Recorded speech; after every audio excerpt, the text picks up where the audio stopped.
On the eve of the year 2001, a vast crowd of interested spectators were present amidst the romantic ruins of Cohen's Garage, on the former site of New York, to witness a fistic encounter between two renowned champions of the strange story firmament, Two Gun Bob, the terror of the plains, and Knockout Bernie, the wild wolf of West Shokan. The wolf was fresh from his correspondence course in physical training sold to him by Mr. Arthur Leeds. Before the battle, the auguries were determined by the venerated Tibetan Lama Bil Lum Lee, who evoked the primal serpent god of Volusia and found unmistakable signs of victory for both sides.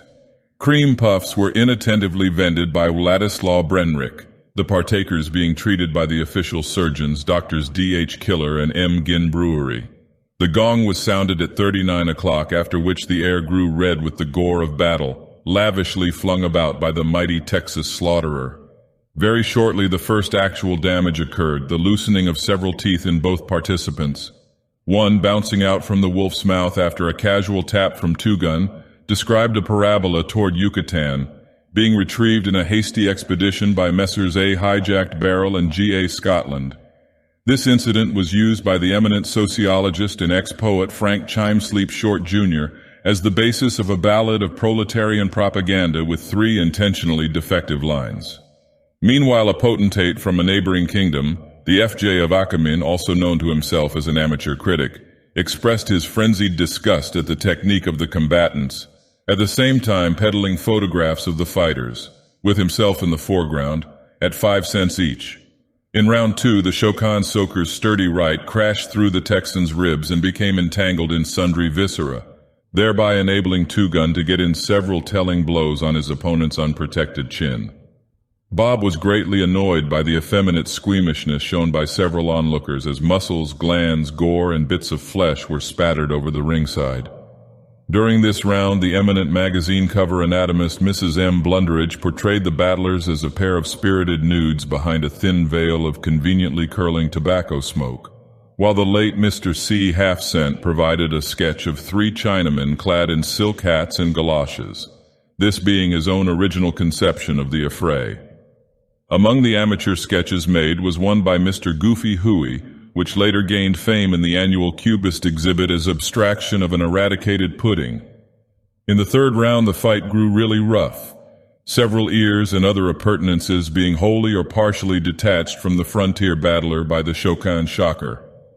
Somewhat irritated, Two Gun countered with some exceptionally sharp blows, severing many fragments from his aggressor, who continued to fight with all his remaining members. At this stage, the audience gave signs of much nervous excitement, instances of trampling and goring being frequent. The more enthusiastic members were placed in the custody of Mr. Harry Brobst of the Butler Hospital for Mental Diseases. The entire affair was reported by Mr. W. LeBlanche Talcum, his copy being revised by Horsepower Haytart. Throughout the event, notes were taken by Monsieur Lecomte d'Erlette for a 200-volume novel cycle in the Proustian manner, to be entitled Morning in September, with illustrations by Mrs. Blunderidge. Mr. J. Caesar Warts frequently interviewed both battlers and all the more important spectators, obtaining as souvenirs, after a spirited struggle with the F.J., an autographed quarter rib of Two Guns in an excellent state of preservation, and 3 fingernails from the Wild Wolf. Lighting effects were supplied by the electrical testing laboratories under the supervision of H. Canebrake.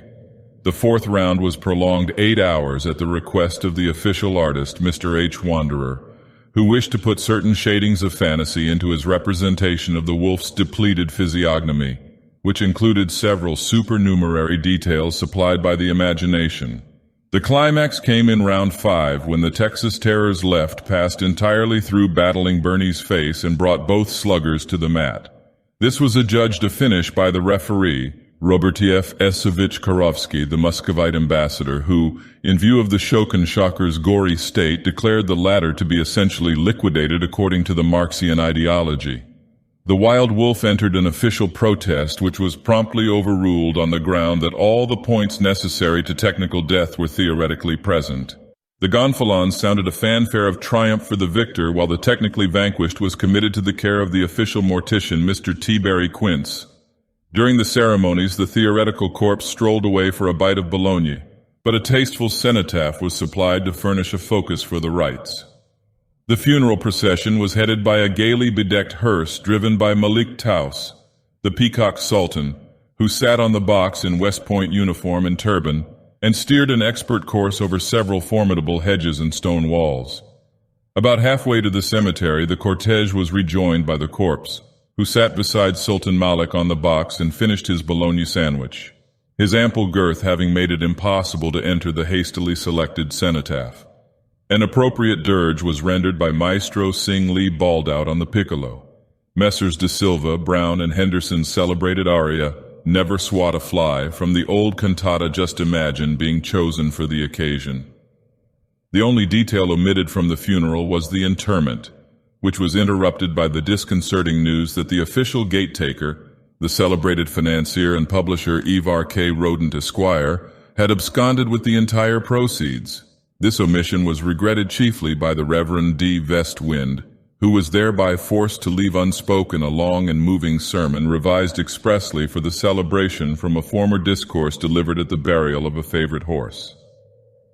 Mr. Talcom's report of the event, illustrated by the well-known artist Clark Ashton, who esoterically depicted the fighters as boneless fungi, was printed after repeated rejections by the discriminating editor of the Windy City Grab Bag as a broadside by W. Peter Sheff with typographical supervision by Vrest Orton.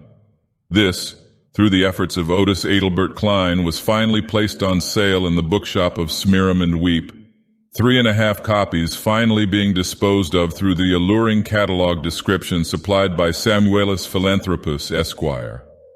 In response to this wide demand, the text was finally reprinted by Mr. Demerit in the polychromatic pages of Worst's Weekly Americana under the title Has Science Been Outmoded? Or The Millers in the Garage. No copies, however, remain in circulation, since all which were not snapped up by fanatical bibliophiles were seized by the police in connection with the libel suit of the Wild Wolf, who was, after several appeals ending with the World Court, adjudged not only officially alive but the clear winner of the combat.